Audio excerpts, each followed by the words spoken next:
सुबह की पहली रोशनी बस फैल ही रही थी कि गांव में अचानक हड़कंप मच गया।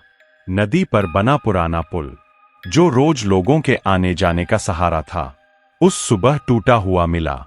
लकड़ियां उखड़ी हुई थीं, जैसे किसी ने रात के अंधेरे में उसे पार करने की कोशिश की हो। गांव वाले खाई में झांककर सन्न रह गए।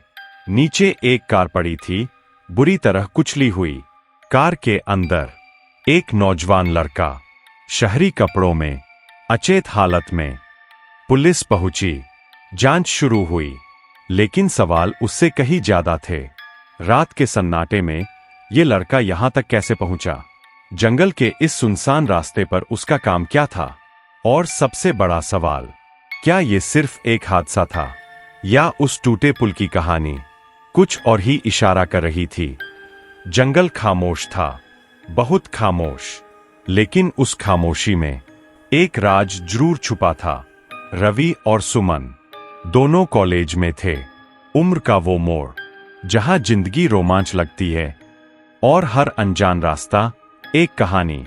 उन्होंने अपने एक पुराने दोस्त को सरप्राइज देने का प्लान बनाया। उत्तर पूर्व भारत का एक दूर गांव। हाईवे पर कार उड़ रही थी, संगीत तेज, सिगरेट का धुआं हवा में। दोनों हंसते, बातें करते, जैसे जिंदगी कभी मोड़ नहीं लेगी। लेकिन शाम ढल गई। आसमान का नीला धीरे धीरे सलेटी हो गया और एक मोड़ पर उन्होंने हाईवे छोड़ दिया। अब कार कच्ची सड़क पर थी। पैर घने होते जा रहे थे, जैसे जंगल उन्हें निगलने आगे बढ़ रहा हो। मोबाइल नेटवर्क गायब, सन्नाटा गहरा। रात हो चुकी थी। कार की हेडलाइट ही अब उनकी दुनिया थी। अंधेरा चीरती हुई, पेड़ों की परछाइयां सड़क पर गिरती, मानो कोई उन पर नजर रख रहा हो।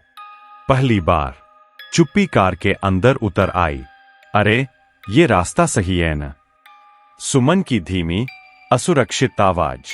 रवि ने जीपीएस देखा, स्क्रीन काली, लेकिन बोला, हाँ, सही होगा। आवाज में भरोसा नहीं, मगर कहने के अलावा कुछ था भी नहीं। पेड़ों की शाखाएं सड़क पर झुकाईं, जैसे जानबूझकर रास्ता संकरा कर रही हों, और हवा की सरसराहट, फुसफुसाहट जैसी लगने लगी। आखिरकार दूर गांव की टिमटिमाती रोशनियां दिखीं। दोनों ने राहत की सांस ली।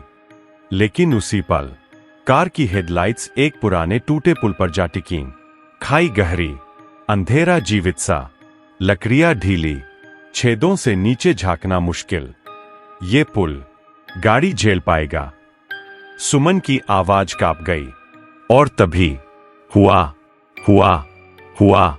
भेड़ियों की आवाजें चारों तरफ से, और फिर एक लड़की की चीख, बचाओ। हेडलाइट की रोशनी में एक लड़की जान बचाकर भाग रही थी।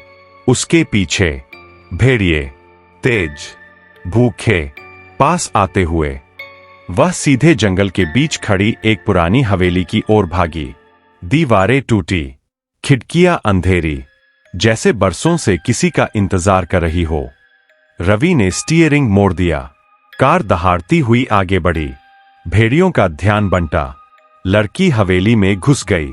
तीनों अगला कदम सोच पाते, उससे पहले वे हवेली के अंदर थे। दरवाजा बंद, अंधेरा, नमी, धड़कने तेज। भेड़ियों की आवाजें दीवारों पर टकराती। आग जलाई गई। पहली रोशनी में लड़की साफ दिखी।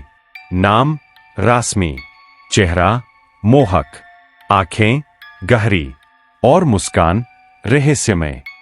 रवि उसकी गोद में सिर रखकर सो गया।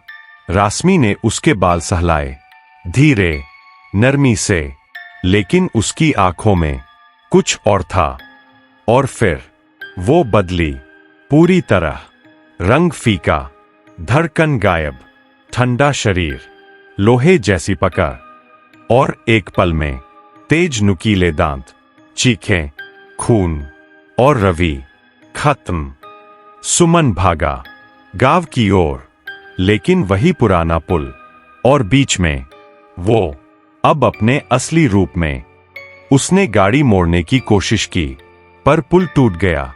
कार सीधे खाई में आज भी कहा जाता है।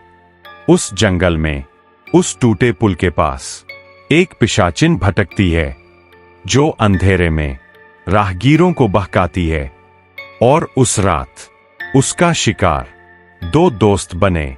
जंगल आज भी खामोश है, पर उस खामोशी में किसी की सांसें अब भी चलती है।